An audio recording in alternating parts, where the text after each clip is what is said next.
I'm serious. It's all right to let the mask slip for a minute. Oh, crying out loud, will you give it a rest? I can't breathe. Well, whether you shared his faith or not, he did more good than harm. Yeah, way more. He was the goat of all godbotherers. The billy goat. To the goat, wherever he might be. The talk of the street. Talk of the street. The talk of the street. Talk of the street. The talk of the street. Talk of the street. The talk of the street. Talk of the street.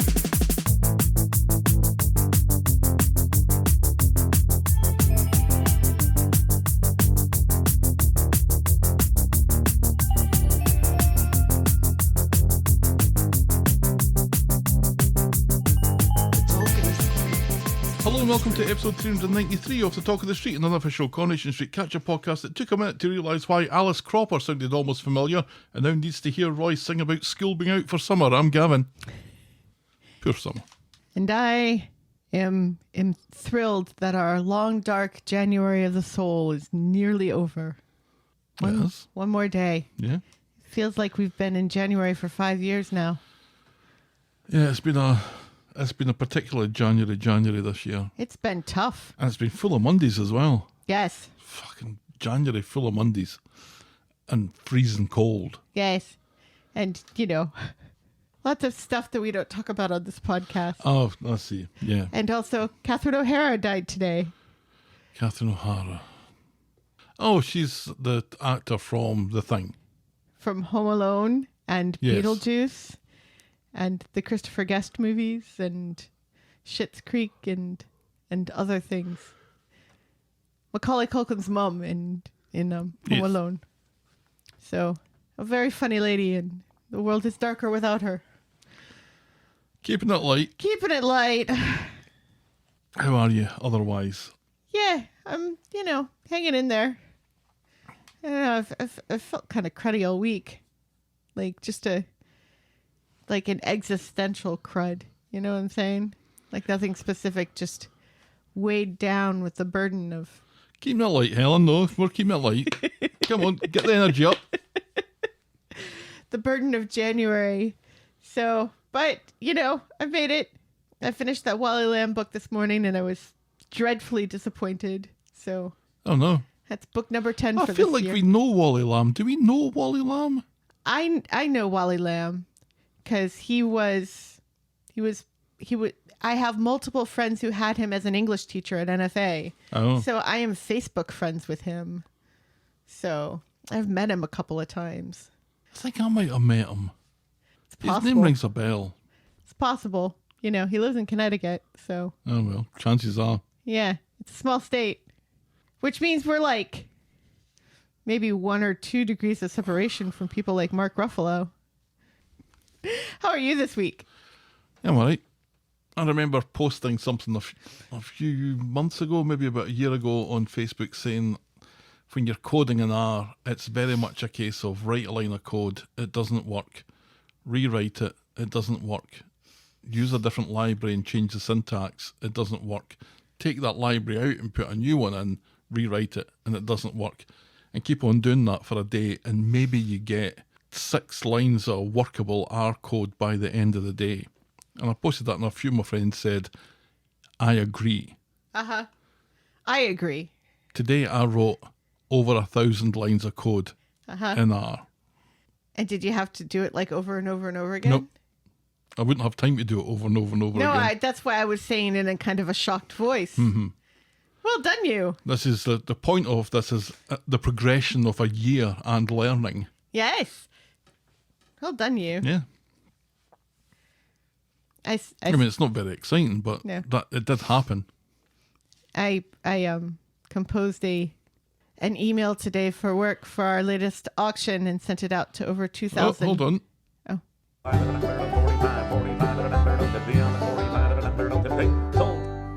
That was talk about an auction.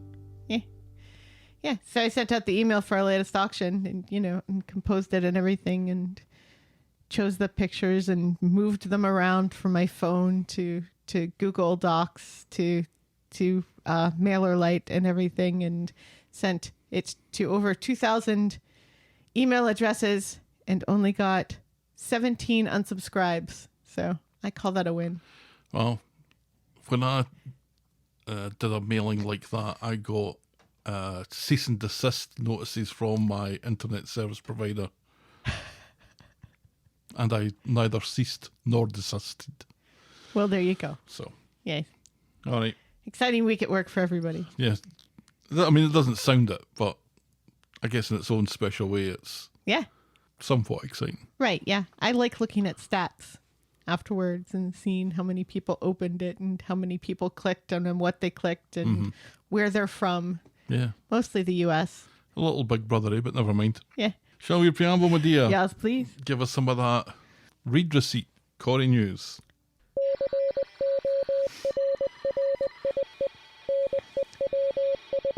Corrie has officially entered the MCU. Huzzah. Enter gently. Yes. In the new show Wonder Man, the character Trevor Slattery, played by Sir Ben Kingsley, has a VHS of his time on the show, a nod to Kingsley's own time on the cobbles in the late 1960s, playing Ken's librarian friend Ron Jenkins. Ron Jenkins. Ron Jenkins, played by Sir Ben Kingsley. That's a British name. Yeah. And I'm sure there was a shopkeeper called Roy Jenkins. Oh. He was a nice man. I generally have no isse with anyone whose last name is Jenkins. It feels like it's a last name that I don't hear very often anymore. No. Where are the Jenkins of yesteryear? I don't know. That's what I'd like to know. Did you see what the very young Ben Kingsley looked like? Yes, he had hair. He did. He did, and he was very young. It's so weird to see people like that very young. And I would like quite handsome. I would like it to have been that Ben Kingsley has always been dressed like Gandhi. That would have made it more interesting. Because then they'd be like, well, of course he's playing Gandhi. He always dresses as Gandhi. It's just a matter of time until they get old enough. All right, now you can do it. Yeah. And in the show Wonder Man, he has long hair. Long, tut. slightly frizzy hair. Doesn't work. Yes, so it's only a matter So this means that if Corrie exists in the MCU... Uh-huh. Well, wait a minute. What does this mean exactly then? Nothing really important, right? Well, it's funny because, as you'll recall, Coronation Street already existed in the Marvel Universe as a whole because there's an episode of the X-Men where some of the British X-Men, members of Excalibur, are watching Coronation Street. So, in the comic books, Coronation Street has existed in the Marvel Universe since, like, the early 80s. So, I don't know. I guess this means that again, well, we really haven't gotten very many British superheroes in the MCU yet. So we haven't gotten Captain Britain and all those guys yet. Sounds dreadful. So we'll see. We'll see what it means. So the show exists as a TV show in the MCU. Yes. It's not that Weatherfield is a actual place in the MCU. Correct. That would be more interesting. Correct. Yeah, the show exists. So you can imagine Professor X and Magneto hanging out and watching Coronation Street and Complaining about Kate Brooks. Yeah, bitching about Kate Brooks, which I imagine I can see it.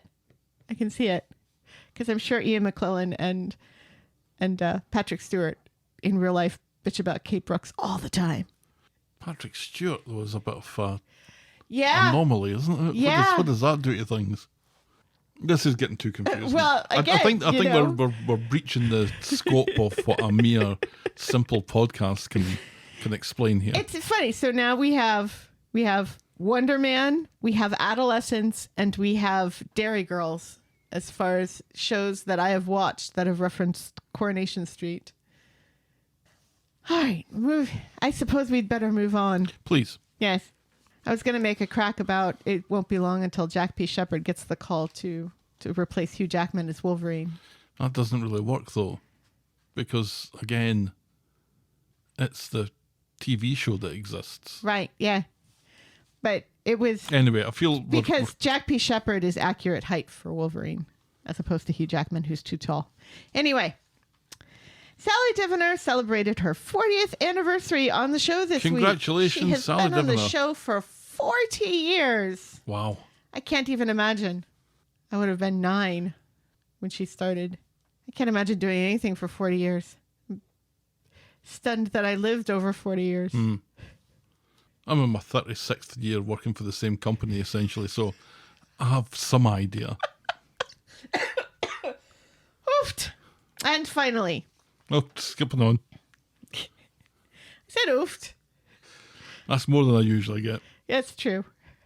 And finally, Kathy actor Claire Sweeney will be leaving the show this summer after 3 years as she lands her dream role as Miss Hannigan in the UK tour of Annie. Yeah, I read something about this where it said that she loved her time on Coronation Street. But the role of Miss Hannigan is something that she's been desperate to do Right. for some time. And I wonder if for some time means Since she got the role. since she started in Corrie. I think every actor kind of has that like dream role they've Yeah. always wanted to do. It feels like it's a strange dream role, though. I don't know. Miss Doesn't Hannigan's it? fun. That's a fun role. I enjoyed Claire Sweeney in Corrie after a fairly awkward start. But more recently, I think I've enjoyed her. Yeah. She's not given too much to do, though. This is the thing. Since hooking up with Steve, it's just been basically feuding with Tracy, and that has Right. been so boring. Yeah. But she was an interesting character. I mean, she's helped out Tyrone a little bit through his, ordeal. But it seems like they called Evelyn back for that more. Yeah. So, This is what happens when you don't give your stars a story or two. yeah, they go audition for their dream roles and get them. Yeah. Congratulations to Claire Sweeney. Yes. And that's Corrie News. That's Corrie News, and such bright, cheerful news Absolutely. that it's guiding us very easily towards the Was it- harbour of. It was exciting to have a chance to talk I about. interrupted my little lead into the feedback section there, but on you go. It's exciting to have an excuse to talk about Marvel in and you- Talk of the Street. You jumped at it. Yeah. Yeah. I got to talk about Wonder Man twice in this room this week. Love it. Blah, blah, blah. Everyone's a critic.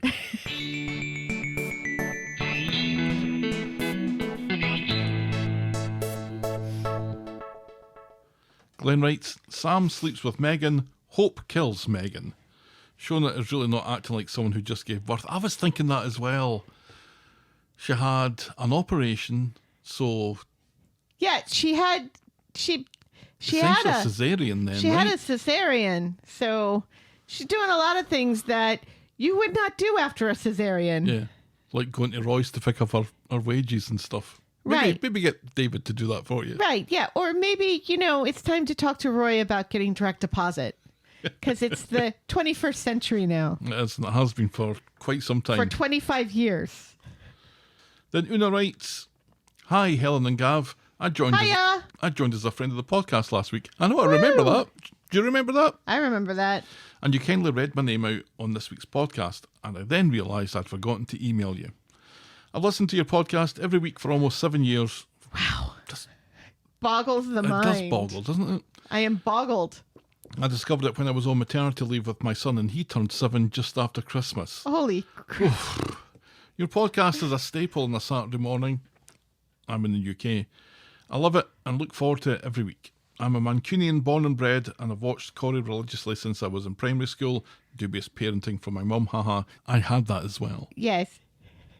Yes, but, ma'am, were you bathing in the living room while watching Coronation Street? That's the mark of a truly excellent parenting. To be fair, I don't remember bathing in front of Coronation Street. I do remember bathing in front of Sapphire and Steel. I moved to East Anglia in 2015 and continued to watch Corrie because it reminded me of home so much, which is kind of the reason why I watch it. I think it's fair to say the show has been through peaks and troughs in recent years, and right now, for me, it is definitely not in a peak. I actually stopped watching the show around Easter last year because I was just so fed up with how bad it was. Started watching it again for Corriedale, and I'm dipping back in every now and then, but not every episode. But through all of that, I have consistently listened to your podcast. Aw. Love it that much. That is lovely. That's lovely. I'm hoping Corrie picks up over the next few years and gets back to the programme I have known and loved throughout my life. And this is why it's so important to people. Yes. People like me and Una here. Yes. Thank you very much for that, Una. Appreciate it. And Josephine writes, hello, Helen and Gavin. Hiya. Unfortunately, I started listening to your podcast too late to hear the jingles mentioned in this week's episode, namely the one for Tim's mum and the one composed for Ryan. As you may remember, I'm a big fan of the auction talk music, which I've played this week. Yes. And while I'm happy for Helen in her new non-auction role, I do miss that little ditty. Would you be so kind as to point me in the direction of episodes where I can hear those songs, or better yet, play them in next week's episode? I would be most grateful. Well, here we go. This is the Tim's Mum About the House music, and this was what we used any time there was a storyline that featured Tim's mum, and that could be Tim's mum was in it for a second. But we would still play the But music. we would still call it Yes. Tim's Mum About the House.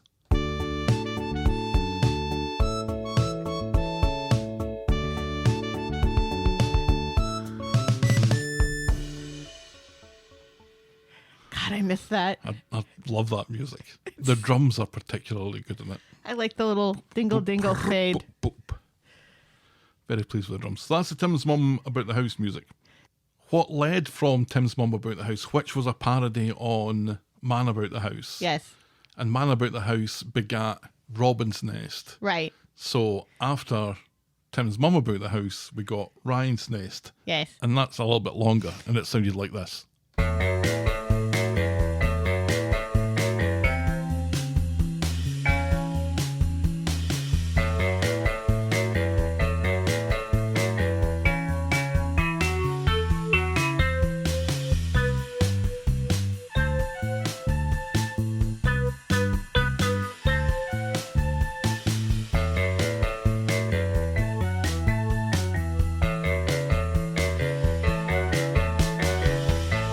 And I made a little video to accompany that, like it was Right. the intro to a sitcom. Right, yes. I did the same for Tim's Mum About the House as well. I think. Correct, yes. They're on Twitter. Such fun. Yeah. I miss Tim's mum. Those are those things, Yes. Josephine. You're more than welcome. Yes. And just for the record, I do still work for an auction company. It's just the stuff currently isn't quite as exciting as it was.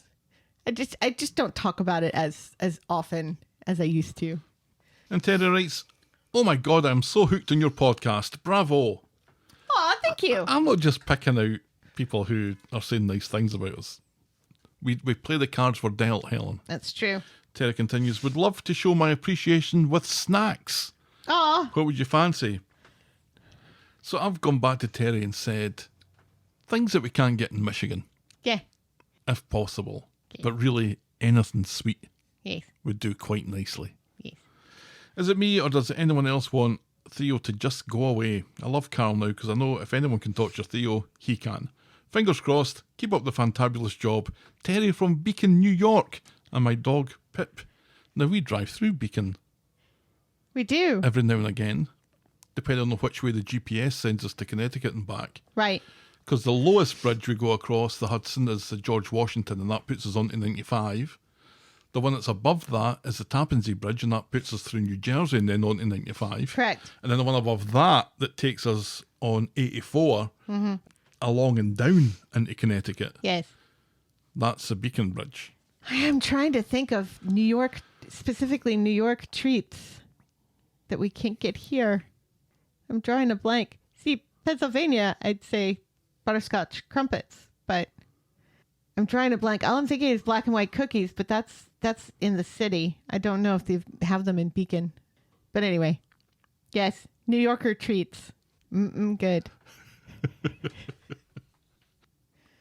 No pressure, though. I don't want to send Terry into the city, but I get the idea that Terry goes to the city quite a bit. Oh, well. I mean, I don't, but... but who knows? Anything would be very nice. Yes, and would be well received. Yes. So no pressure. No pressure. Thank you very much, Terry. And then Noel writes in an email titled Meet the Driscolls, You asked for it. Oh no, what did we ask for? I am now required to sing. Oh, it's a Driscoll. Driscolls, meet the Driscolls. They're a Cobblestone Street family. Da, da, From the da, town of Weatherfield. Da. They're a page out of Coronation Street. da, da, da. Let's ride with Tim's taxis down the street through the courtesy of Steve's big feet. Da, da, da. When you're Da. with the Driscolls, Da. have a drinking in the daytime. Da. In the pub time, Da. you'll have a drunken time. Carla! Maybe Maggie or Eva. It should be Eva. Eva! I think we're skipping over the creative masterpiece here that It is the Meet the Driscolls it's- by Noel. That was spot on and beautiful, Noel. Thank you so much. It's been a while since we've heard from Noel, or is this a different Noel? No, it's the same Noel. It's the same Noel. The stateless Noel Indeed. from whereabouts unknown. What a fun bag of correspondence this week. Thank you very much Absolutely. to Noel, to Terry, to Josephine, and to Una and Glenn. Feedback's always welcome. Send us your thoughts and I'll probably read them out or sing them. Get us at thetalkofthestreet@gmail.com or DMs are open at Corrie Podcast. So we love it when people write actual letters to us. Send us your proper mail to the Talk of the Street, PO Box 12, Eaton Rapids, Michigan 48827. Please note that we reserve the right to edit feedback, but only in the interests of brevity, and I'll be heading to the post office tomorrow to check that gosh darn box. And now we'll podcast for coffee.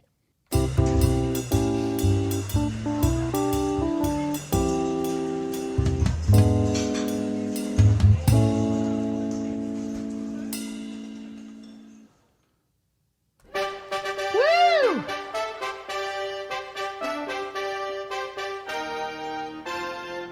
Friend of the podcast.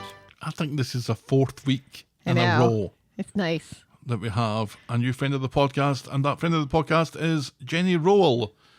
Woo! Welcome aboard, Jenny. You are very welcome. Yes, thank you, Jenny. Jenny joins on our Patreon page and now has access to tons of bonus content now. Yes, absolutely. Our spoiler alert show and our monthly classic show, and we'll be releasing the new classics where we talk about the episode from February 21st, 1983. I think I should have written this down, where Ken finds out about Deirdre and Mike. Yes. So that and all the back classics, all the back spoiler alerts are now available to Jenny to peruse at her leisure. Yes. What? Friend of the podcast. At ease, Helen. And welcome back to Aussie Alley. Oi, oi, oi! Oh, God, I've missed her. Aussie Alley writes, I'm a friend of the podcast again. Not that I was never not a friend of the podcast. I cancelled because of my disgust with Coronation Street, not you guys. And I can't deprive Helen of saying my name at the end of each episode anymore. So welcome back, Aussie Alley. Yes. Do you know, it wasn't the same. It wasn't. It wasn't. We missed you so much. It was different. We missed you, Ali. Welcome back to Aussie Alley and welcome aboard Jenny Roll, our new friends of the podcast. I don't think we've ever gone 4 weeks with new friends of the podcast. Can we make it to 5? I don't know. You may be, Knocking on wood here. We are so blessed. Thank you very much. The Talk of the Street is and will always be free on your podcast provider and on the YouTubes, but if you think a show is worth anything more than the time it takes to listen to it, and if you want to show your appreciation, or if you want more weekly and monthly content, head over to corriepodcast.com. Click on Support the Pod and then Friend of the Podcast. For $2 a month, you get access to our weekly spoiler show, the Talk of the Street Spoiler Alert, and a monthly classic Corrie show, the Talk of the Street Classics. And if that wasn't enough, you also get access to our Discord server, a shout out at the end of every podcast, and your name on the credits on the flagship. If you prefer something a little less formal, you can also buy us next week's coffee by clicking Buy Us a Coffee. Remember, you can always support the podcast for free and get us in front of new listeners by liking, subscribing, rating, and reviewing wherever you get your podcasts. Just realised I've had corriepodcast.com just sitting there. you hadn't been using it? Well, it points to the Podbean page, Right. which is where all the links exist. Right. So I could be saving me and our dear listeners minutes in their lives by not going through that whole spiel every week. Yeah. Just go to corriepodcast.com or Yeah. boggle.co.uk if you prefer. Yes. All right, shall we dive in, my dear? Yes, please. We'll start this week with Meet the Driscolls. On Monday, Megan has already moved in with Leanne, who seems to be in the salon flat now. Didn't we knew this, didn't we? I don't think we knew it last week. Because like, where the fuck does Leanne stay now? So she's in the flat above the salon that Tyrone still owns, I think. Does he, or did Debbie buy it back? I think Debbie owns it, doesn't she? No, I think he bought it from Debbie. Yeah, but then... He lived there with Alina Pop Right. and the Young Crew. Yeah. Remember I when think, Tyrone lived with the Young Crew? Right, yeah. Yeesh. I feel like he sold it back to Debbie, though. Because he needed the money. I don't know. I don't think he feel like Tyrone makes a very good landlord for Leanne. No, because I don't think he remembers he has that flat. Right. Will's on her doorstep while it's still dark, demanding to know if Megan did, in fact, get pegged from Lee from last week. She denies it, saying that most of her coached kids have a crush on her, and Lee was just a bad example of that. Will, though, demands that he talk about it inside with her in Leanne's flat, while Leanne is in the shower, apparently. Yeah. Weird. This doesn't make an awful lot of sense, but it's important for the plot. Because later, Leanne and Sam see Megan and Nina's Rose, and Leanne has found a tracky top in the living room and wondered whose it was. Megan says it's Daniel's, who famously wears sports gear. Yeah. Sam eyes this, and Megan suspiciously. In the claustrophobic corridor at school, Megan throws the top at Will and tells him not to wear it for a while, and explains what happened with Leanne. But when Sam goes round to the pub to see Will later, he sees the top lying out on top of the sofa, and he asks whose it is. Will says it's his. Sam points out that Megan said it was Daniel's, and he asks if Will is boffing the PE teacher, and offers to help by grassing the pedo up for preying on him. Will denies it and threatens Sam to keep his geeky fucking mouth shut. Will frantically tracks down Megan and tells her that Sam's on to them, and Megan promises to handle it. So later, when she sees Sam and Speed Dial, and while Leanne's away, she shows a very nasty side as she basically intimidates Sam, telling him people will get hurt when other people tell lies about them. Yeah. Understood? Understood? I mean, I already didn't like her, but this just makes it worse. Mm-hmm. Leave Sam alone. Yep. And again, the show does feel like it's been trying to make us sympathetic to Megan, at Which least is partly gross. because of her problems getting pregnant and all that sort of stuff. And then, oh no, they remind us that she's a paedophile, horrible groomer. Mm-hmm. And the way that she turns on Sam, I'm like, what exactly are you proposing that you're going to do here? Right, yeah. Do you not see how the way that you're reacting to this makes it worse? Yeah. I don't know that she's If you just leave him resigned to the alone- fact that he knows. If you just leave him alone and don't say anything, it would probably be better than threatening him. Yeah. This would be all round school. If this was real life, this inappropriate relationship, I think people would be talking about it. And the relationship with Daniel and them hugging and kissing and holding hands and stuff as they're walking through the school, Yeah, that would definitely be getting talked about. absolutely. So if she's hoping to keep on the down low and keep a low profile in this, she's sorely mistaken. Yes. Meanwhile, during all this, Maggie tells Alia that Leanne has tried to buy her stake in the pub, and with what money, she wonders. Fuming, Alia confronts Leanne about this, but she says she was only testing the water, and she was turned down anyway. If it had gone any further, she would have told Alia and given her first refusal, and promises she had no intention of leaving Alia high and dry. Alia and Leanne agree that Maggie is a troublemaking old bitch who should definitely fuck right off. Yes. Oh, fuck off, Maggie. There you go. Yeah, indeed. All the way off. All the way off. So on Tuesday, Sam goes into Nina's Rolls and wants to do a Grandpa Simpson burlesque thing when he sees Megan sitting there. Leanne is keen to make sure that Sam eats, so tells him to go to Speed Dial after school. So at Speed Dial, Megan is there and glares at him. He tells her that she doesn't need to intimidate him, but he still doesn't approve of what she's doing with Will. Megan plays dumb, but reckons that if he got her message, He'd keep his fucking yapper shut. She meets Daniel in the pub later where he's marking kids' homework. In the pub. In the pub. Whilst drinking. Yeah, in the pub. So he's grading kids' work while he's getting drunk. Right. And he's doing this in public. In public. Yeah.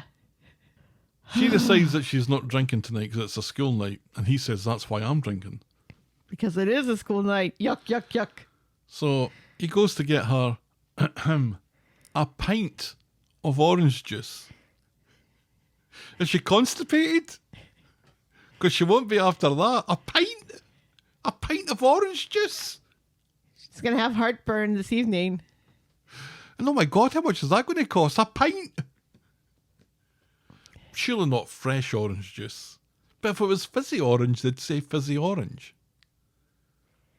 So it's like the thing that you get a glass off in a restaurant or a tiny little glass off in a hotel. Right. She's drinking a pint of that. Girl needs her vitamin C for all the, pedophiling she's doing. Yeah, no kidding. While he's away, she steals Sam's homework from the pile and sticks it in her bag. Yeah. And this, I'm like, well, he'd just print off another copy, wouldn't he? Right. Well, I mean, he might get in trouble for not having turned it in. That one time. Which is not something that Sam would ever do. And Daniel knows that. Uh-huh. So it'll be weird. And Sam will be like, well, maybe you lost it. I'll just print you out another one. No biggie. Yep. And that'll be the end of that. So that's what Megan's intimidation is? I don't know. Jeez, I'm going to make it look like you forgot to hand in your homework. Yeah. Whilst shitting quite a bit after all that fucking orange juice I've just downed. Why do you think orange juice is for constipation? Because it makes you regular. It loosens you up. Does it? Mm-hmm. I thought that was prune juice. Oh, prune juice does it as well. Maybe a little bit too much. I'm not saying that I was heavily constipated as a child. It was hard to tell as I was getting my face washed in the living room every night. But I remember being told that orange juice was good if you were a little bit constipated. I've never heard that. You drink orange juice when you have like a cold or something. You get that vitamin C in you. I suppose any fluids will help you if you're constipated, for the most part. Well, according to the internet, orange juice can help revive mild constipation due to its hydration, natural sugar content, and mild laxative properties. So there was something in it after all. Right. Yeah.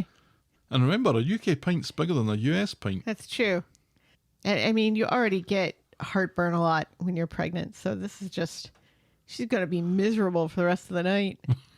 Well, she's sitting with Daniel. Right. And she also is a pedophile. So. Right. All the bases covered. There. All the bases and covered. that's as far as we get with that this week.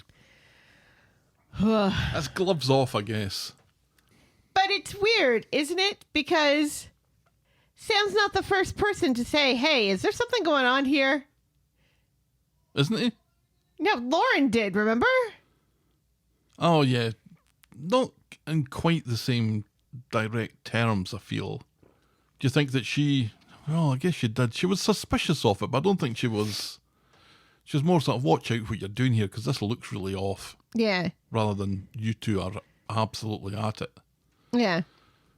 But I also kind of feel like if Sam is noticing this, surely other people are noticing it as well. Why is it a child that's noticing this? Yeah. And like you said, if Sam's noticing this, you would think other kids in that school definitely would be noticing it. Talking about nothing else. Yeah.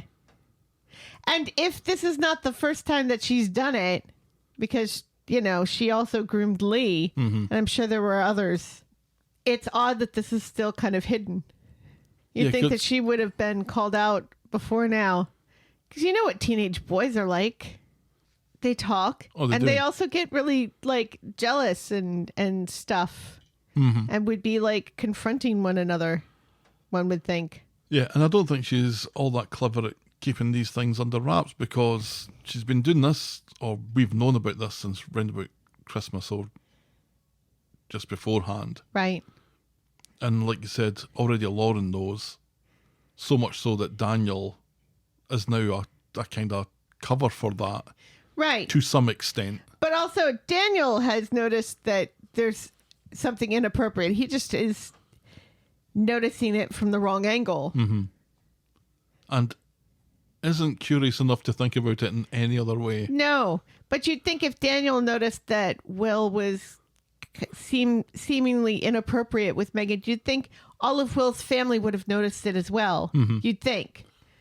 Yeah, and we keep on finding the two of them sneaking out at the back of the Rovers and stuff, or sitting together, or chatting quietly together, or and the whole popping up in hotels together. The whole, oh, we'll pay Megan to come down and still train you, and that magically solves everything. You'd think that they would stop and say, wait a second, that feels off. But they don't. What is it? And you'd think Maggie would have figured it out, because Maggie seems to have figured out other things about Will, like the whole damaging Daniel's car and stuff. And twatting him over the head. Yeah. If Maggie did know about this, do you think Maggie would say something about it? I think Megan would be dead. Oof. Megan would be pushed down some very plush stairs to her death. Pushed down a very short staircase that's very heavily carpeted. Yes. And die. And then open her eyes, but still be dead. Yes. Poor Alan. Alan! Alan! All right. Well, we'll move on then to our next storyline, which is Sucks to be a Webster. On Monday, Abby goes round to number 8 to warn Jodie off of Carl, who, by all accounts, is a bad egg, and also who likes to fuck blokes. Bisexual, screeches Jodie. No, bilingual, says Shona.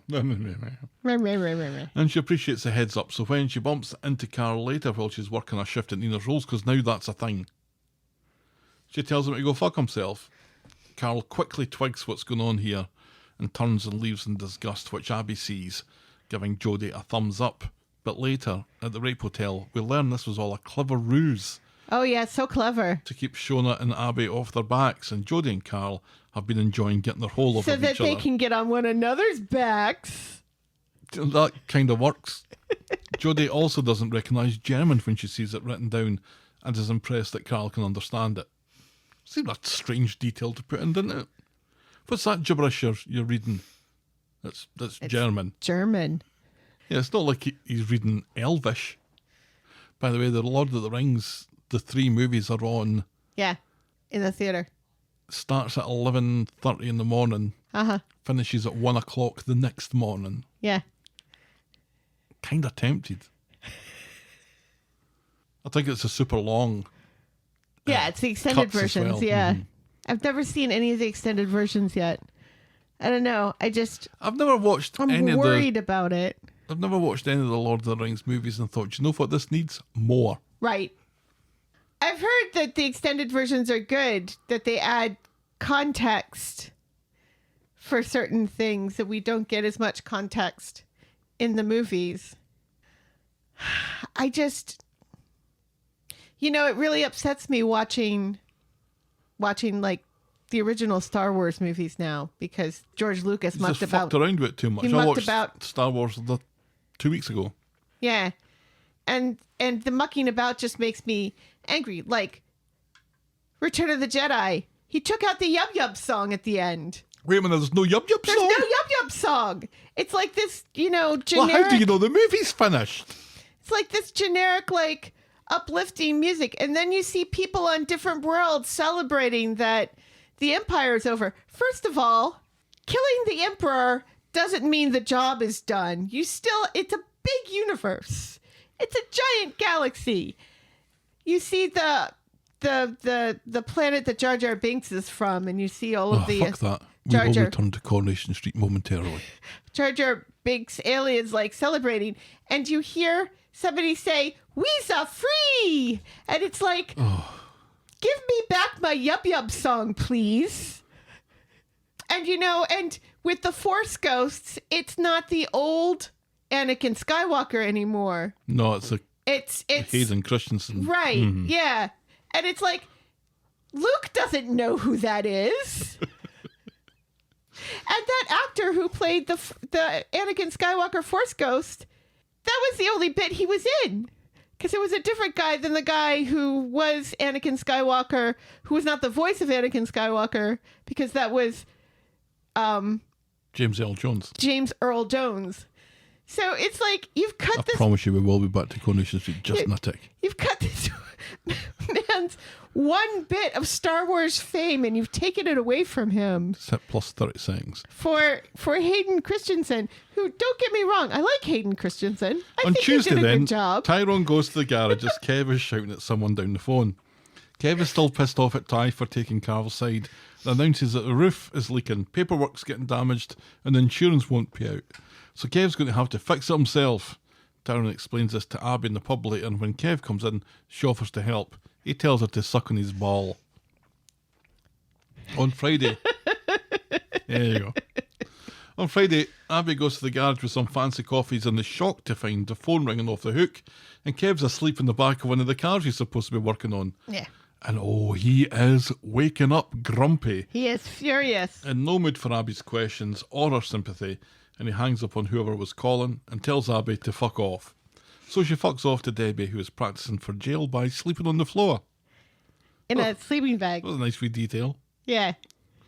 Abby tells her how worried she is about Kev and his depression and his mood swings, and Debbie promises to go see him tomorrow before she goes off to jail. Right. And Abby assures her that she can get full fat milk in jail. I would imagine that that's all they're going to give you.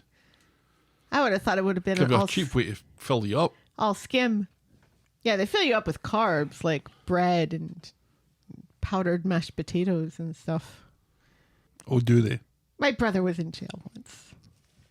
And he complains about the powdered mashed potatoes. Yes. Well, that's as far as we get with that this week. I do think it's interesting the way that they're taking this Kev story. Because, he's always been a grumpy shit. Right, but now he's clinically depressed. Yes, the fact that he's sleeping in a car. And is it kind of cute that he can In the middle of the day. sleep on the back seat of a car? Yeah, and he's all like kind of, Curried up. yeah. Wee old man. He's a cosy wee hamster in there, isn't he? He's a cozy wee old man. But yeah, I like that this aspect of the story that would normally be, I think, skimmed over and hurried through, it is becoming what the story is about now, is Kev's depression.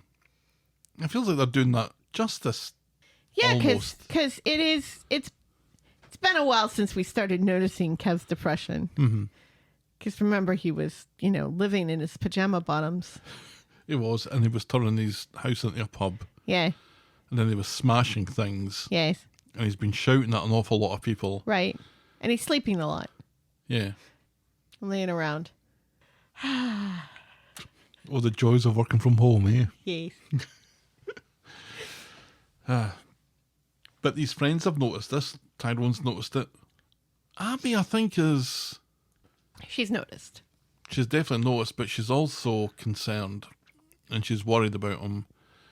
And she's offering to help. And it is, I think, a matter of time before they get back together again. But I think this depression maybe puts slows that down a little bit.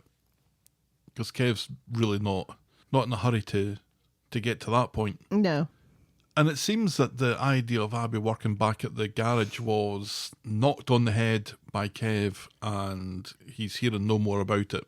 Because there was a little mention of it this week that was kind of throwaway, but I think Abby said that it was a non-starter, basically. Huh. Which doesn't make any sense to me. Well, if you're depressed and you're busy, I think if you refuse help, you can be, I don't know what the word is for it, but you maybe bask a little bit in how there's no way that you can finish what you're doing. It's a strange sort of contradiction that you desperately need help, but when you don't get help, you're secretly happy because it's going to make you more busy. But he's not busy. He's sleeping. He's not trying to keep busy. Well, I think he is, but I think he's got lots of work to do, but he's not doing it. Right. So he should be busy. Yeah. I'm still really curious what that Jodie thing was about German. It was so odd. Maybe it's just meant to make her seem uneducated, which feels kind of mean. It does. Had high hopes for Jodie. I'd kind of rather that she wasn't getting involved in this. But, oh well. Well, I mean, she's getting her whole off of Carl. That's not really involvement, is it? Too much? It's not like she's helping him steal cars or anything. Not yet. Not yet, anyway. We'll give that time. Although I think his money worries have become less complicated this week, which we will get to. Yes. Right, our next storyline, and arguably what should be the main storyline of the week that I feel hasn't really been given an awful lot of what it was due. No. And that's burying Billy. Yes. On Monday, Kit's got some news for Summer. Her bag's been found. We didn't know it was missing. And if it has been missing, it's been missing for a long time. It's been missing for a while, yeah. I seem to remember once, because, yeah, it wasn't last week that it went missing. No. It was a while ago that it went missing. Not only does the bag have her library card in it, thank God, presumably for identification purposes, it also has some of Paul's ashes. Summer looks like she'd forgotten all about it too, and she's preoccupied with the ashes as she begins her shift at Dev's, thinking this is a sign from the universe or from Billy. And when she has the shock to herself, she decides to get wired into tins of strawberry daiquiri. That's what you want to be getting drunk on, isn't it? She's scooped 4 of them and is totally out of her tits when Roy comes in looking for sweets for travel sickness, which is a key part of Monday's episode in general, just as Summer takes a diabetic turn. He stays with her to make sure she's okay and suggests counselling to get through her grief. Talking about it, though, is the last thing Summer wants to do. Later, Dev learns about it. He tries to help Summer, tells her to take time off and come back when she's feeling better. But Summer reacts badly to this advice, thinking that she's been fired. And she says sitting at home, staring at the ceiling will just be worse. She asks him to give Paul's ashes to Bernie and leaves, saying she just wants to be normal. Ah, poor Summer. She was funny though when Roy came in. Yeah, she was. She's not the greatest at playing drunk, is she? I don't think anybody really is. The only way that you can really play drunk is by getting drunk. Yeah. And there's probably laws against that. Probably. But she's got she thinks she's hyper or she's hypo. There's some confusion over diabetes is doing her through the alcohol, or her levels are high or whatever. Right, yeah. It definitely would have upped her sugars as opposed to lowered her sugars. But when you're diabetic, you get both. Mm-hmm. You get the highs and the lows. On Tuesday, Theo's back from his mum's and scares the bejesus out of Todd by hiding in the flat. The reunion is interrupted by Bernie, who tells them both about Summer getting blootered on the old daiquiris yesterday and lashing out at Dev and warning that she's very worried that Summer is struggling. Theo clutches his collar. At the florist, Summer gets upset when she sees the floral arrangement Mary has put together, making Theo even more uneasy. And Mary relays this to Bernie and Roy at the calf, which makes Bernie think that Paul's ashes turning up as a sign of some nature to provide comfort. Roy keeps his mouth shut about this. Meanwhile, Debbie has learned of Summer's outburst in another storyline, and the plans to make the final arrangements to Billy's funeral are today. Carol advises her to stay well clear, but Debbie wishes there was something that she could do.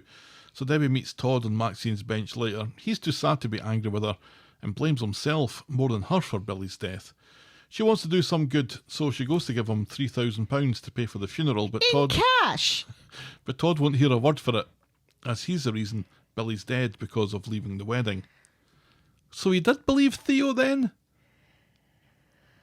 Because when Theo was bringing all this up, and Todd's sort of looking at the camera with an arched eyebrow, I'm thinking, there's no way in the world he's believing this. And this is just off the back of their massive fight and the hotel stuff, and surely he realises that this is part of that, but I don't think he is. I don't think he fully believes it.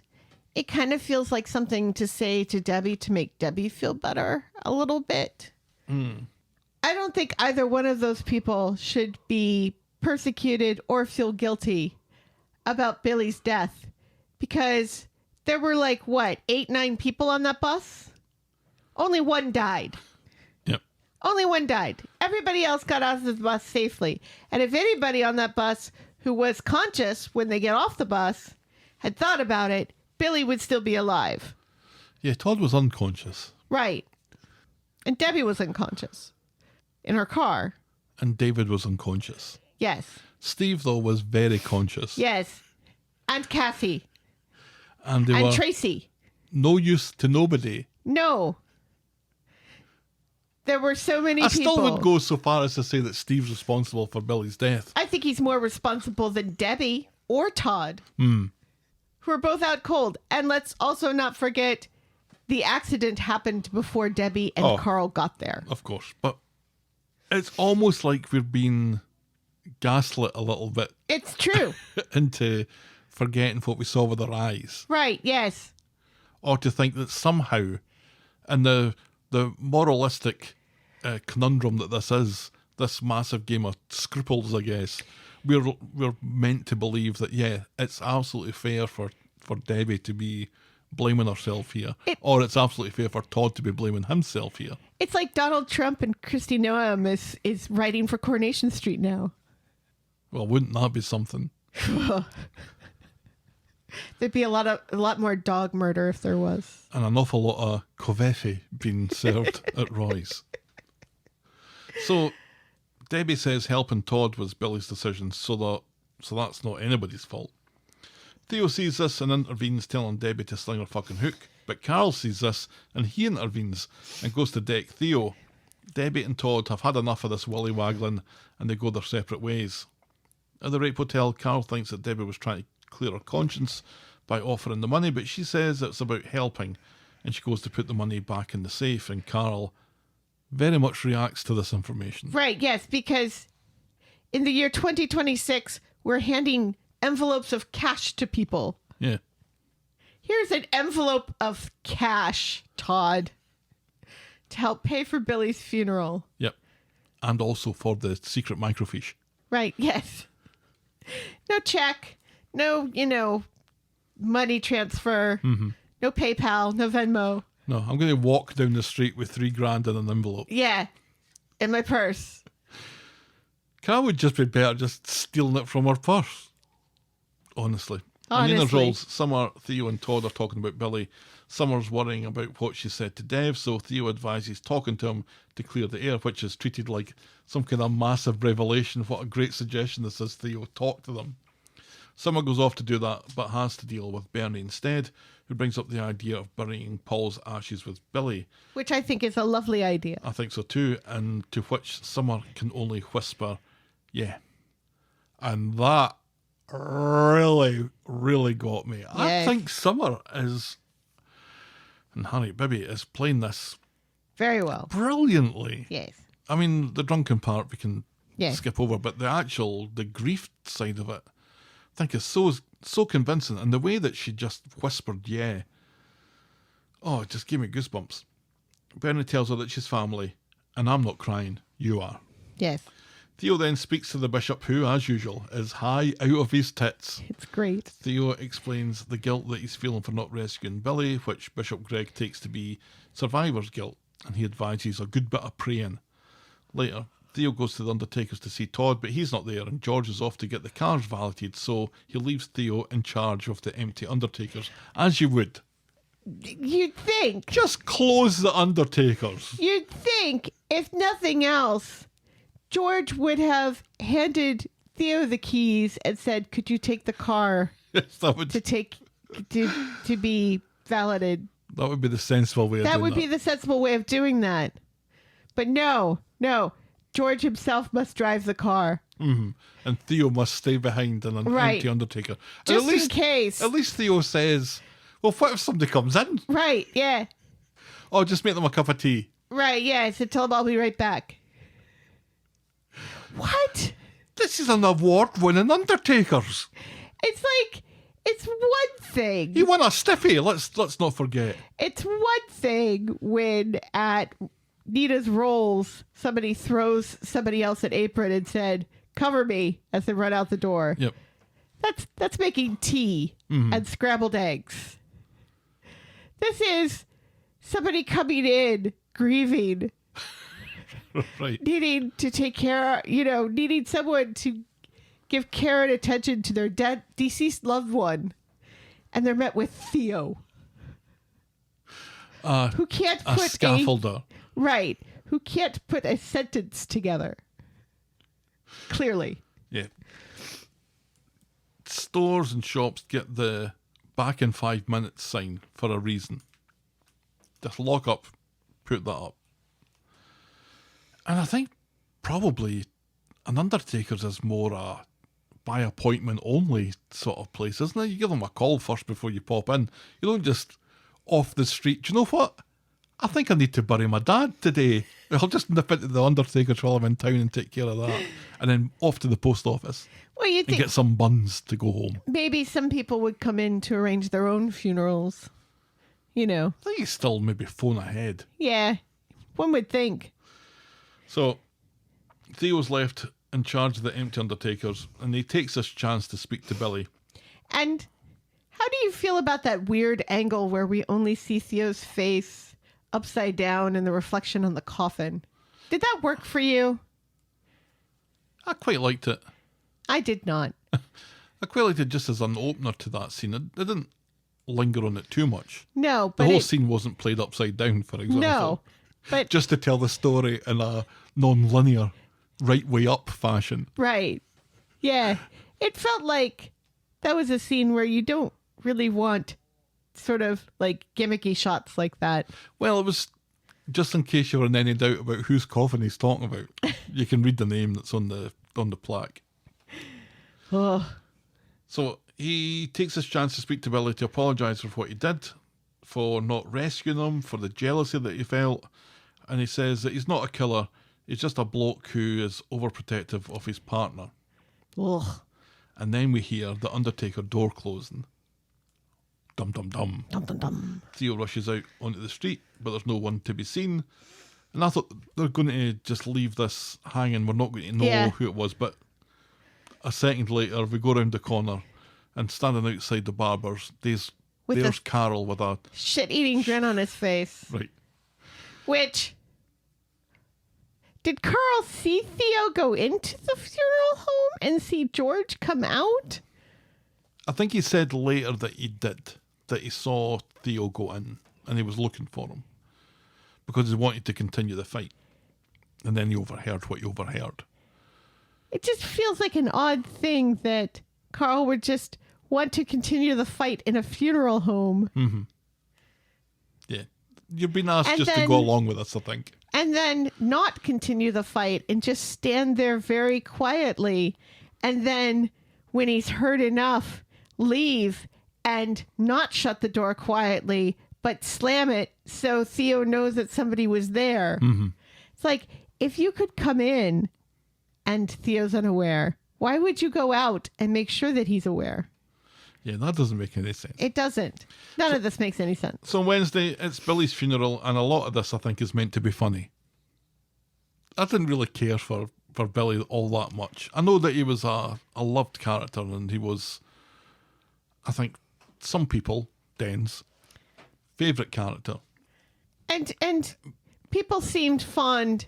People who know him seem fond of Daniel Brocklebank, who have worked with him. Right. And the whole chemtrail industry is very grateful. Even Gwyneth Paltrow has nice things to say about him. So, even from my point of view of not caring for Billy all that much, I think he deserved a better funeral. And plus, he was the fucking vicar. Right, yeah. If you can't give a decent funeral to the vicar, what chance has anybody else got? Right, yeah. You know, you have all these people who seemed Most people, overly fond of him and are like so sad and talking on the street. And then like less than half of them show up for the funeral. Right. And then they're talking all the way through the funeral, making cracks. a very poorly attended funeral by people who don't know how to behave at a funeral. Right. And why Gemma's singing so loudly out of tune, I have no idea. Yeah, it was terrible. But everybody was out of tune, so, you know. And marching to the beat of their own drum in terms of timing as well. Right, yes. It's like none of them have heard "Oh Happy Day" a million times. Right. Just randomly Todd's like, "Oh, happy day." Anyway, it's Billy's funeral and it's meant to be funny. When I think about Paul's funeral, and then I think about Billy's funeral. Well, remember, Paul ended up in space. Right, but they had a funeral for him before they shot him up in space. Remember? They had a funeral and It's tradition before you go Billy, to space, you have a funeral. You know, and Billy gave that lovely eulogy and everything, and you know, it was long, and they actually had a choir sing "Oh Happy Day" at Paul's funeral. So Gemma wasn't required. No, neither was Todd. Theo's having a nightmare Poor about... Billy. Yes. Theo's having a nightmare about Summer knowing that he's guilty, and he wakes up in a pool that he hopes is sweat. Todd is still struggling with the eulogy and refuses help or the suggestion that someone else do it. He thinks adrenaline will see him through, but the words are so meh, and he wants to say something impactful. Ahead of Billy's funeral, Bernie's still worried about Summer, and she wants to feel normal. Dev is choosing to smother Bernie with concern, thinking that she needs some TLC too, which we quickly get the sense she is not appreciative of. As the funeral procession is about to head off to St Mary's, Carl sneaks up on Theo and asks how heavy his conscience is and hopes his prayers have helped. And before Theo can react, it's off to church for Billy's poorly attended funeral, where Gemma's singing far too loudly for someone who can't really sing. Bishop Greg is, as per, stoned to fuck and suffering from the munchies, so he quickly hands over to Todd, Billy's best friend, to do the eulogy, which he goes to the... Well, he goes to the petrol station for some crisps. Todd struggles through the eulogy on his cards, doesn't get very far, and then says, "No, I can't do this." George sends Theo up, who starts to read from Todd's cards but quickly goes rogue. He says how jealous he was of Todd and Billy when they first met them, how they were both such great dads to Summer, and he wondered if he had a place. Well, Billy made a place for everyone. Amen, says Bernie. And Theo gets a round of applause and a scowl from Todd as everyone starts to sing badly, "Oh Happy Day." Oh. I, from the spoiler alert last week, was expecting a much worse eulogy from Theo. Yeah, no, me too. But I actually thought he did a decent job. Yeah, me too. He didn't make it all about himself quite so much. It's weird. No, and the bits that he did make about himself, he did that to make it about Billy. He quickly managed to turn it round to make it a Billy-focused speech, but you can tell that Todd's not happy with this. No, because he didn't read his eulogy. Yeah. Earlier, Carl had been very keen to make sure Ryan is at work today, and coincidence of coincidences, the Rape Hotel is subject to an armed robbery by bikers with hammers. And there's nobody there. And they're except Scousers. for Ryan. There's nobody at the bar. There aren't people checking in. There aren't people milling about. It's a hotel and it's open. And there's nobody there except for Ryan. Well, it's the best time to rob a hotel, isn't it? Make it make sense. Why is there nobody there? They push Ryan about wanting money from the safe, but See, they you only can't get tell me. But they only get the float from... Well, it's easier to film. It's cheaper to film. And it's the best time to rob a hotel, when it's quiet. They push Ryan about wanting money from the safe, but they only get the float from the till before Carol appears out of nowhere and chases them off. When Kit arrives to get statements, Ryan's singing Carol's praises as a hero and explains how much money was taken. It was 200 quid that was in the float, which Carol's quick to add the 3 grand from the safe to. Ryan is confused and looks at Carol but doesn't say anything. And Kit seems to spot this, but nothing is communicated. No. In the pub later, people are regaling each other with stories of Billy and how he fell down a quarry and how he was addicted to smack and how he killed Susan Barlow. Todd takes Theo outside and reveals how pissed off he is because Theo didn't deliver Todd's speech and instead made it all about Theo and how Billy hated Theo. Billy explains how guilty he feels for not doing more to rescue Billy, so Todd changes his tune and says Billy would be proud. I kind of felt Todd complaining that Theo didn't read his eulogy was sort of, if you cared that much about it, Todd, you should have read it. Yeah, but he couldn't because he was overwhelmed with emotion. I understand, and I can understand that. So therefore, your words don't get read. So I read a eulogy at my mum's funeral, Yes, and I managed to get through it. you did. You did a good job. And if I hadn't been able to do it, Uh-huh. I wouldn't want anybody else to do it. Because they're my words and they need to come out of my mouth. And it would have been weird for someone else to read what I had written about my mum. I don't know. To read it in first person like it was them. Well, I mean, everybody would know because they would have seen you start it and then somebody else finish it for you. So everyone would clearly know that they are your words. Mm-hmm. I don't think I would have been happy. But it is no gift, by the way, to ask anybody to read at your funeral. Don't do that to anybody. It's not a great bit of pressure to be under. Well, I don't. Does anybody? Did your mom ask you? Yep. She did. Yep. Oh, I would have just assumed that, somebody has to do it. So the closest person to that person would be the one to do it. Well, I've been to lots of funerals where nobody's read a eulogy. That the only person who spoke at it's been the minister. Yeah, that happens. And my mum was like, I don't want someone who doesn't know me talking about me. Yeah. You do it, son. Which is And I'm understandable. like, what? Well, Thanks, Mum.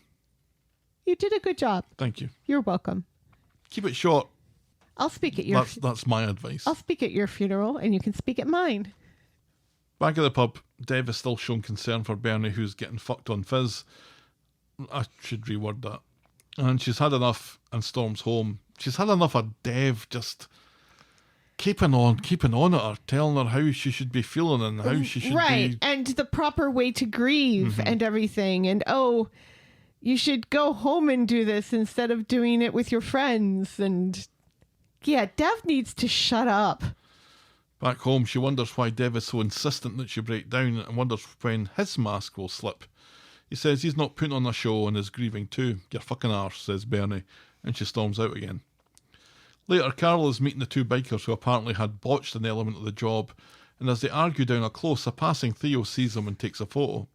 And later he's quick to show the photo to Carol and tells him to stay out of his way, thinking that Carol is selling weed to kids, which was a strange thing to jump to. Well, But Carol wonders what Todd would make of Theo's guilty conscience. Corpse can't forgive. Will Todd? Theo tells Carol to keep out of his way unless he wants to end up in a box, just like what's his name. And that's as far as we get with that storyline this week. I think this is... Personally, I really like Theo and Carol being enemies. yeah, Because we hate them both. right.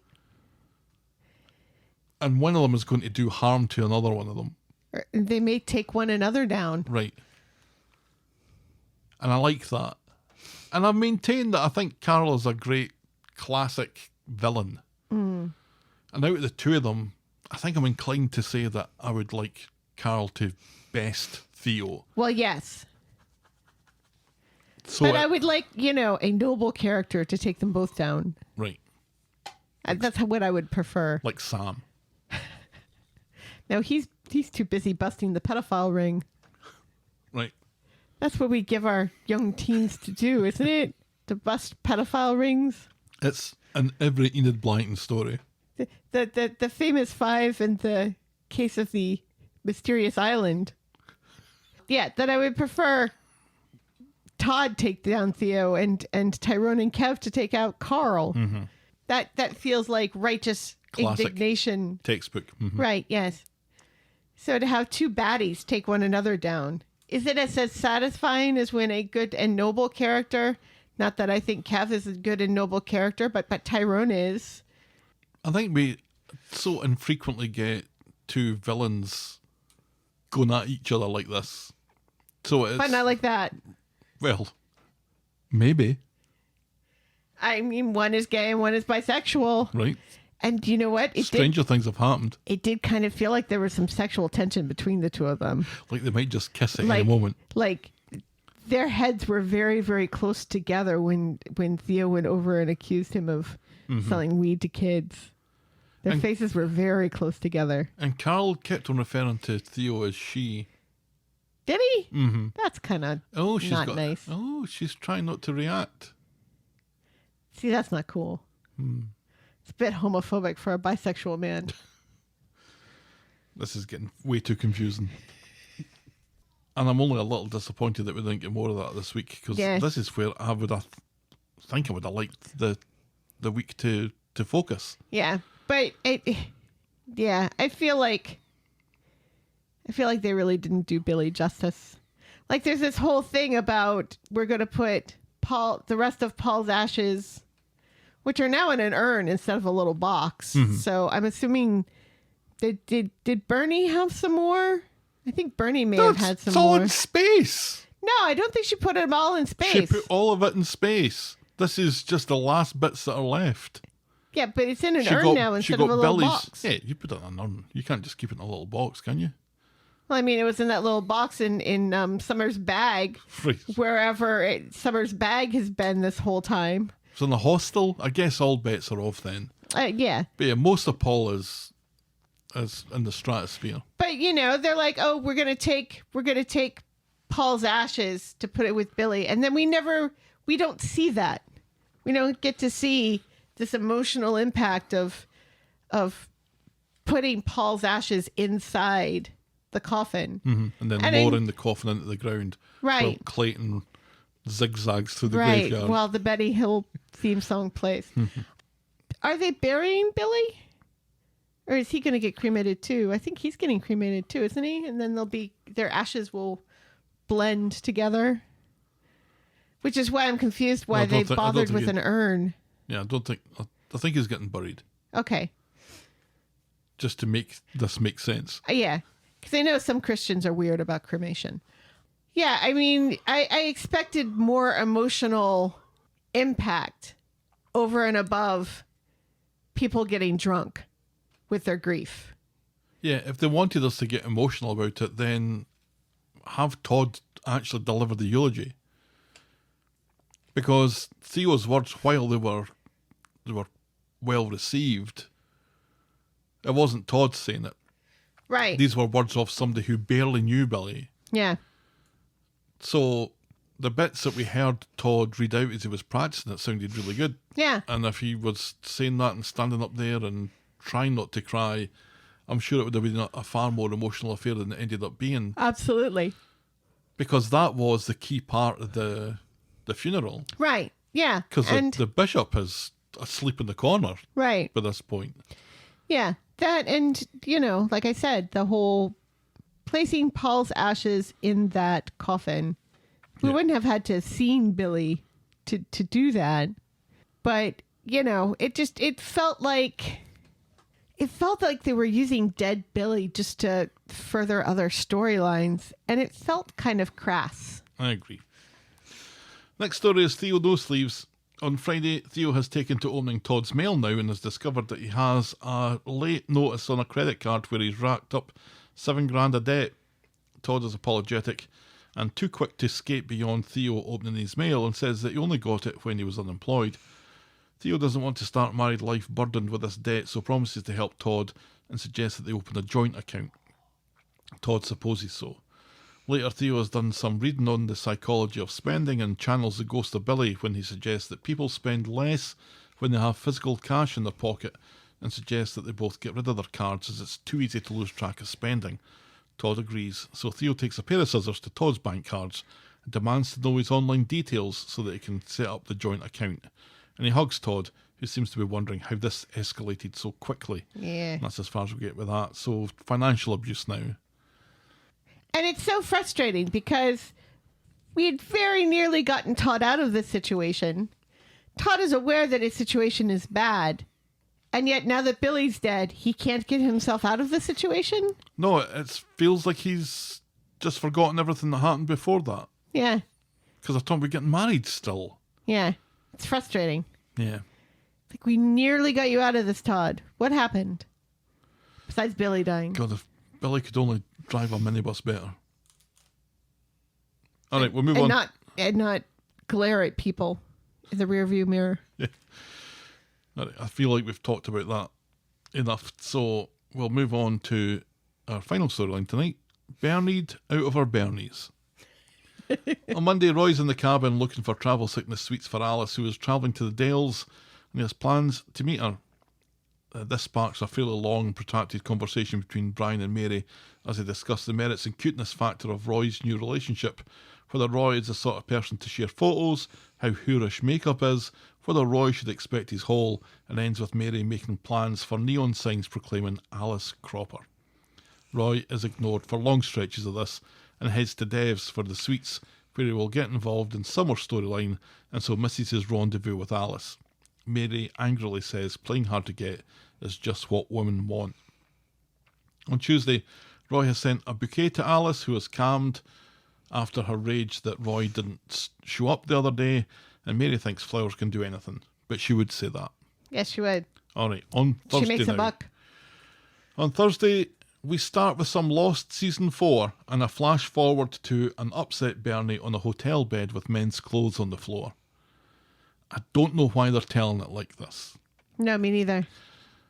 Back to the present, and Bernie's getting ready for work. She's already in a foul mood with Dev, who thinks that she should be taking it easy and letting the mask slip. Bernie wants him to butt all the way out and quit mothering her. At work, though, she's short with Brian, but makes plans with Sally to get fucking wrecked tonight with the ladies. She takes an early mark, and as she leaves, a man with flowers comes in. He's looking for Roy, who asks how he can help. You can help by stitching this, you bass. And he lamps Roy's jaw for sending flowers to his wife, Alice. Ruh-roh. Roy takes a punch, though, like a champ. Yes, he does. Not bad for an old man. No. Everyone in the calf jumps to Roy's defence, saying it was that whore Alice who was doing all the chasing, and Roy didn't even know that she was married. 31 years, says Mr. Alice sadly, and he apologises and leaves. Bernie has gone home to more of the same from Dev. So not catfishing after all. Well, maybe we haven't seen Alice. The whole lamping him and then what comes after kind of feels like not catfishing after It could be a long con. Bernie has gone home to more of the same from Dev, who now wants to run Bernie a lovely piping hot bath. Bernie tells him he can run all the baths he wants, but she's out to get fucking wasted with the ladies. Dev doesn't approve of the self-medication with booze, so Bernie has to tell him again to suck on her balls. He's suffocating her and not listening, not literally and literally, respectively. We flash forward, and it's Mr. Alice, and he's on the hotel bed as Bernie grabs her bag and slips out, like, uh-oh. In the pub, everyone is talking about how lovely Theo's eulogy was. Bernie just wants the drinks to start flowing and starts hitting it, not quitting it. Maggie starts going on about Paul and how life can be so unfair and how grief is difficult, but their loved ones are at peace and it's the living who have to struggle on. Oh, give me a fucking break, says Bernie, and she tells the ladies to tell Gemma that she's gone home. But she hasn't gone home. No, she hasn't. She's gone to the rape hotel, and no good can come from this. Nope. She meets a forlorn Mr. Alice, who introduces himself as Mal, and he tells Bernie all about his problems as they both get wired into more booze, and she tells him to dump her. Right, yes. And this is when I say, oh, well, this isn't catfishing after all. They're a pair of old ravers, though, and they get on like the proverbial while she's singing so loudly that Ryan, back at work the day after an armed robbery, has to come over and throw Bernie out because Raphael's too scared to do it. She wants to go clubbing, but he's got a room and suggests they get fucked on the minibar. She takes a wee diversion to the dog and gun and comes back with some pills, and the two of them get ekied out of their tits. Back home, the ladies have taken a kebab to Dev's for Bernie, and everyone's surprised to learn that she's not there. She didn't come home. Oh. And Dev becomes even more fretful than he already was and calls her mobile, but to no avail.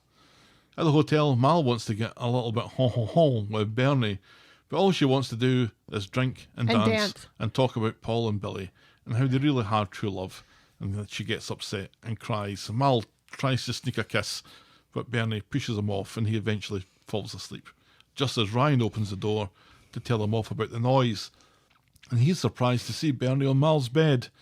Bernie says nothing happened. Ryan says it's none of his beeswax anyway, but he doubts Dev would see it like that. And he's outraged when Bernie announces about the drugs. He tells her to go home before Debbie starts her shift. But rather than going home, we get a final flash forward of Bernie in a stall in a nightclub toilets, passed out with her head against the bowl. Gross. I'm really confused as to why they told it like this and why they ended it with her in the nightclub. Because it's like, oh, she passed out? She got alcohol poisoning? Right, yeah. Because she was like firing the drink back like nobody's business. Yeah, it's like, how did she even get to that club? Right. And then nothing comes of that. No. Then the very next day, we see her getting out of a taxi. Fine.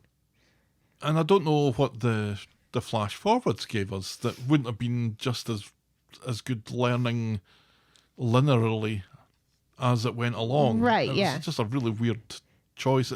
It feels to me like there's just no courage of the conviction of the storyline. Just let the story be the story. Right, yeah.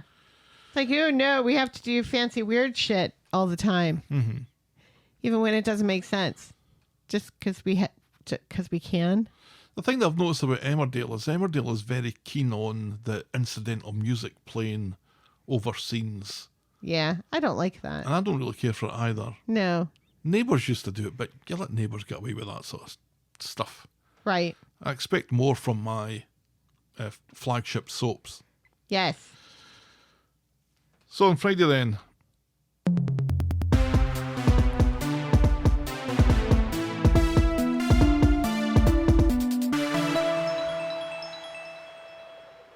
so somehow Bernie's been delivered to hospital and here she is leaving in the morning, deleting the notifications from Dev on her phone, just as she gets a reminder that it's Brodie's 17th today. So he was 16 up to now then. I was imagining him to be 17 already. Oh well. Yeah, me too. Back home, Asha has tried calling Bernie but to no avail. Kit comes in with no news but an assumption that Bernie can look after herself and she'll be fine. This doesn't appease Dev. Meanwhile, Sally has taken Brodie to Nina's Rose for a birthday breakfast and he's a little nonplussed by the whole affair and now has something like a moustache sitting uneasily on his top lip. Yay. Like a change in wind might knock it off. Gemma and Chesney come in. Chesney audibly complaining about having to go to Brodie's birthday party later. Gemma speaks to Roy about Bernie being MIA, and this is overheard by Ryan, who quietly reveals to Gemma that he knows what happened to Bernie last night. Meanwhile, the electrics are fucked in the flat above the cafe, so Roy calls a Sparky from one of those freelancing app things and fuck me backwards with a shovel, but the Sparky that shows up is Mal. Yes. He's like a bad penny.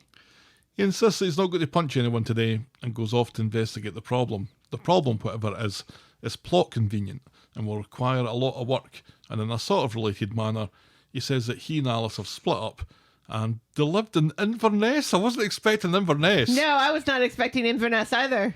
But he says Inverness, like, what about Inverness? What? You're from Inverness? You're not from Inverness, sir. You Mancunian Mals from Inverness? Yeah. I do not think so. I do not think so either. And you're from Inverness with a son in prison locally for Roy to be pen pals with, and then the mother. Choosing Inverness causes all manner of problems. Yes. Yeah. I'm indignant on behalf of Inverness. I mean, I'm happy that Inverness is getting a name check, but it wouldn't work as a meme. No. Inverness. Inverness. Yeah, too many syllables. Yes. Anyway, he's looking to set himself up down here, so Roy, feeling responsible to some degree, offers to pay him in advance to do the work pronto in the flat. Belter, says Mal. During this, Bernie gets home, dodges questions about where she was and who she was with, and she sends everyone over to Sally's for Brodie's party. Gemma stays behind though, and reveals that she knows what she was up to at the rape hotel, taking drugs. Bernie tells her to mind her own business. She just had a bit of a night, that's all. The party at number 4 is kind of lovely as Joni and Asha play toilet paper horse racing or something, and Brodie gets a PS5 from Kit. Joni, I thought, was Summer. I did too. And I thought, oh, Summer's cheered up. Why is Summer there? Summer's at Brodie's party? And I'm like, yep, that makes sense because of Bernie, right? So Bernie's kind of connecting everyone, so everyone's related to Brodie now. So yeah, this makes sense. But then she stood up and was like, oh, that's not Summer at all. No. That's Joni looking very grown up. Yes. Because she has her hair down. That's what it is. Yeah. No more ponytails. I like the toilet paper horse racing though. That looked like fun. Bernie comes in and asks Brodie how he is, and he says, you know what, I was feeling a bit down earlier. Didn't know if I was going to get any, or how I was going to feel about not getting cars from my mum and stuff. But do you know what? Everything that I need is right here. And that was lovely. I feel like that's it. That's it. Brody is completely rehabilitated in my mind now.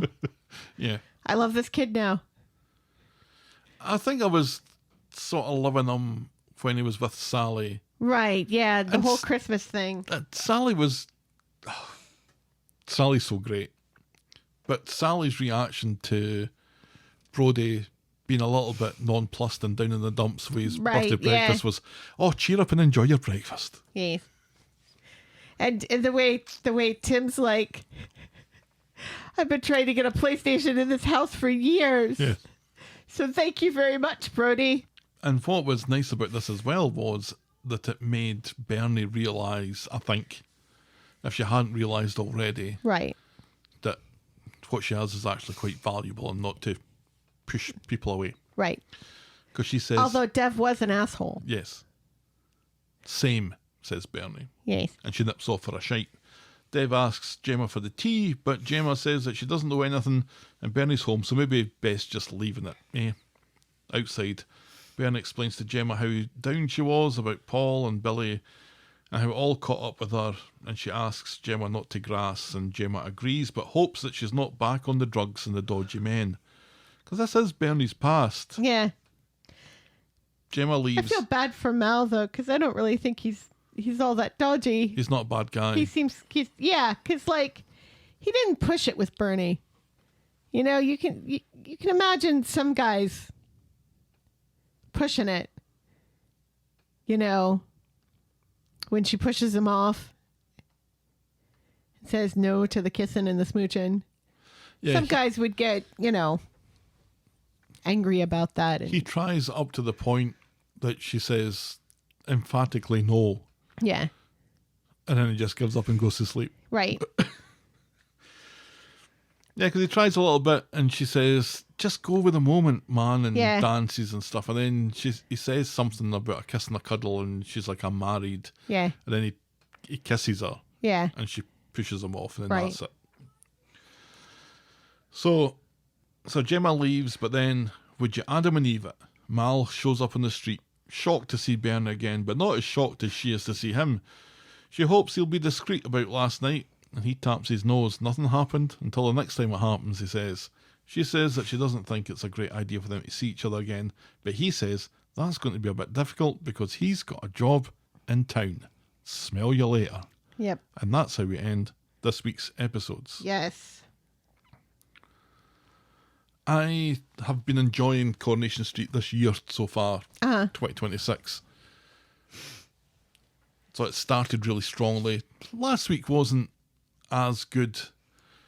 This week, I just don't think that was a great idea, having Bernie being Bernie like this. Because I feel like we see it too much. I feel like we see Bernie doing our rave dancing way too often, and I don't think it has the same impact when you see her going off the rails, and she's gone off the rails previously.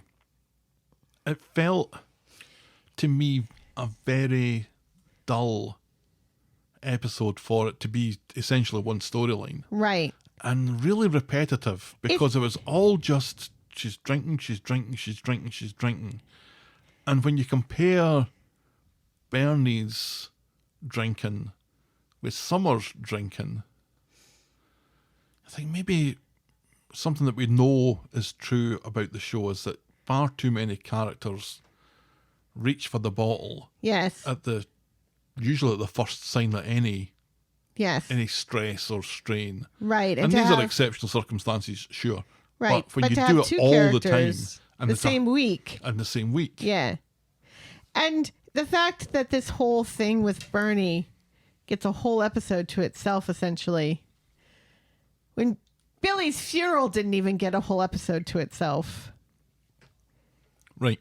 It feels off. It feels icky. It feels personal. Doesn't it? A little? And I don't know. It's like I said, it felt like they were building other storylines on the back of dead Billy. And I didn't really appreciate that. Was Billy my favorite character ever? No, of course not. But as long as he's been in this show, and he's been there a while, it didn't feel like an appropriate send-off for him. And I was kind of bummed by that. I was expecting to be... I expected to tear up, and I didn't. No, nor did I. And I tear up at the drop of a hat. I tear up at Summer saying, yeah, in a whisper. Right. So it doesn't take an awful lot. But the second that the funeral episode started, I was like, oh, the tone of this is just strange. Weird, yeah. And it was a tone that was maintained all the way through. When someone's died in tragic circumstances at a young age, youngish, right, long-term character, having an atmosphere like that where it's okay for Gemma to be singing loudly and out of tune. It's okay for everyone to be talking amongst themselves in the pews. Right, making cracks. It's okay for the bishop not to be arsed to say anything. Right. To say very little. Yeah. I mean, I don't really mind this habit that we've got into of the stories never come to an end, and you always have something comes out of what should be the end of a story. You get a genesis of something happening. So for the funeral to be used like that, I don't think in theory I'm all that against it. But to do it as blatantly as they did is what jars, I think. And to have so few people, I mean, Billy was a character kind of like Roy or Jenny. He was a character that everybody knew because of his vocation. Mm-hmm. You know, he was... And we kind of got that, like, immediately after Corriedale. You know, there were a lot of people saying, oh, poor Billy, and oh, this is so sad, and oh, Billy was so important to me. But then you get so few of those people actually at the funeral. It felt weird.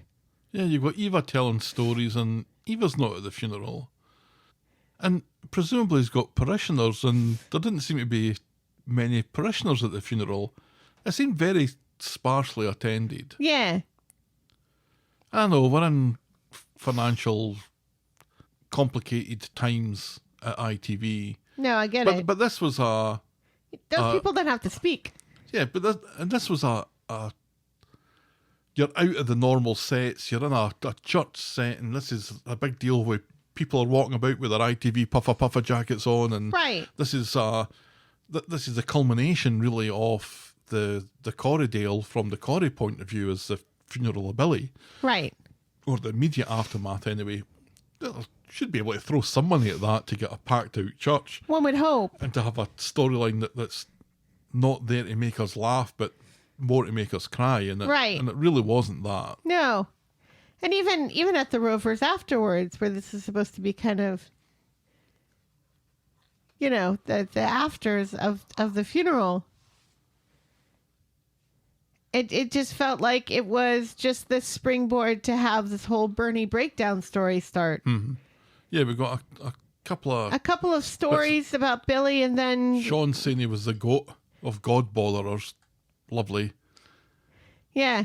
And then all of a sudden we're walking out the door with Bernie, and we don't get any more of the people crying and telling stories about Billy. Mm-hmm. It's like this. And I'm going to harp on about this just one more time, I think.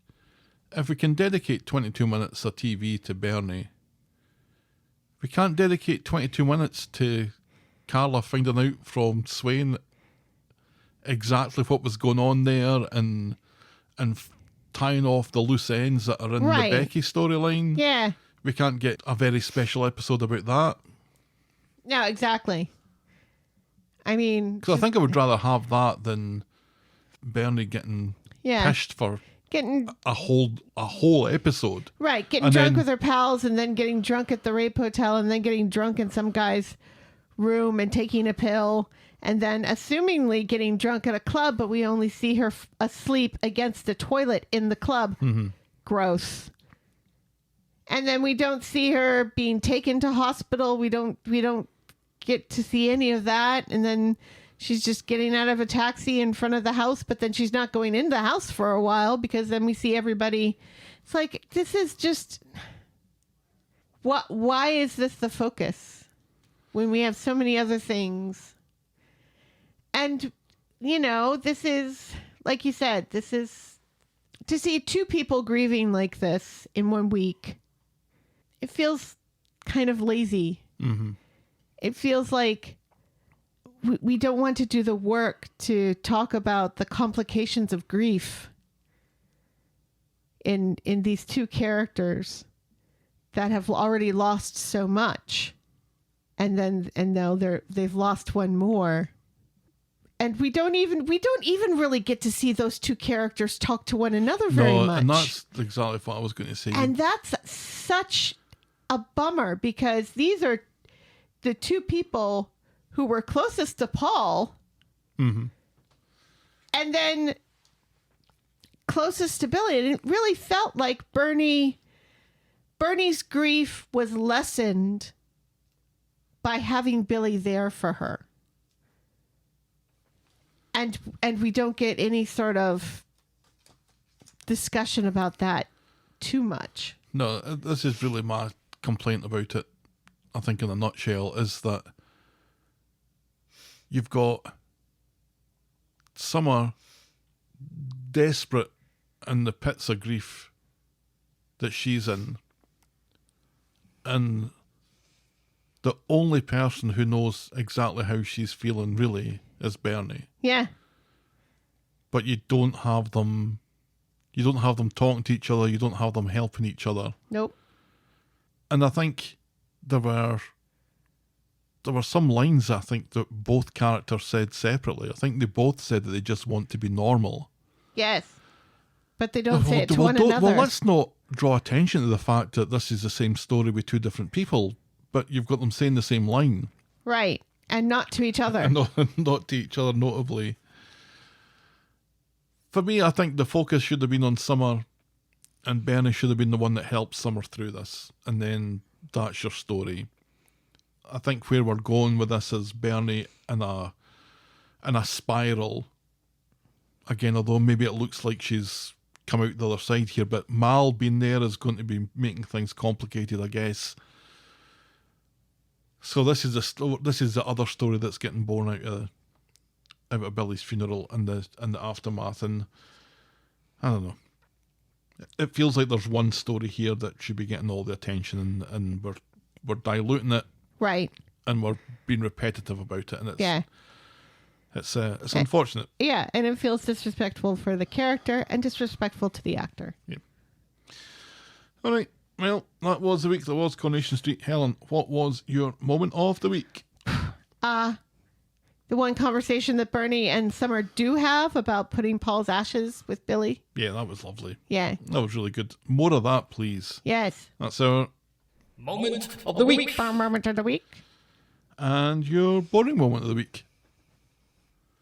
What did Daniel do this week? That's what I'm trying to remember. What did Daniel do? Or did Sam say something about science? I almost kind of want to give it to Sean calling Billy the goat. Calling him the Billy goat. He doesn't even say Billy. He doesn't even say Billy the goat or Billy goat. Somebody says Billy Goat because that's the title of this episode. Right. But it's not Sean who's the one who calls him the goat initially. Oh, it's Brian that says Billy Goat. Yeah, and I can't remember Brian even saying anything boring or ridiculous this week, but I'm sure he did. Brian was having coffee with Sally, which seemed weird, didn't it? That was weird. It was weird. It's like, why are these two people together having coffee and talking to one another? Because they're talking about Brody's birthday, aren't they? No, they're talking about something else. They're talking about how weird it is, or how weird it was seeing the bishop up there instead of Billy. Okay, yeah, that. Because Bernie doesn't take it well. yeah, and it's a weird thing to say. Because one would assume that the bishop has given many services in his life because he's a fucking bishop. Right, and they can move diagonally. Yes. All right. I was going to say Daniel marking papers in the pub, but that's more stupid and boring. So we'll give that to Brian, whatever we just said. That Brian he said. and Sally talking about the bishop. Boring moment of the week. Yeah, it was inferred as boring if it wasn't actually properly boring. Yay! What on earth do our Twitter followers think of this week's episodes? Well, they get to vote on a yay, meh, z format. And this week, z is 40%, which is the highest it's been for a while. Meh, 42.2%. And yay, 17.8%. So I think a lot of people feeling like this maybe wasn't the best of That weeks. shouldn't be... Those shouldn't be the numbers for Billy's funeral week. No. Poor Billy. The show has made me sympathetic towards Billy. The show must pay. Right. But we don't let those scores influence our scores, though. Helen, what score out of 10 are you giving this week? Ugh. 4.5. I got a 5. Just down the middle. So there was bits of it that I did enjoy. I did enjoy the Carol and Theo stuff. I enjoyed Brody's birthday. I think we've been given quite a few of these little moments of lots of people interacting with each other, like at the party, and right, in the pub, and in the cafe and stuff like that. And I really always enjoy those sort of moments. But yeah, the party in particular was good fun. And there's Dylan's just sitting there, yeah, waiting for a shot at the PS5. Right. Yeah, it's nice. It's easy to do that for Brody's party. Why is it not easy to do that for Billy's funeral? Just have people there. They don't need to have speaking lines this week. They just need to fill the pew. And not talk during a funeral. About who fancied Billy. Right, yeah, it's so weird. So weird. Like, did somebody saying, when they found out that Billy was a preacher, they're like, oh, what a waste. And somebody saying, yeah, that's what I thought too. And it's like, is this appropriate? I don't think so. No, it's... And also, he's the kind of preacher who can get married, obviously. So not really a waste. It's not like he's Catholic. Right. It's a weird thing to say. Yeah, Todd didn't know that. All right, let's wrap this one up then.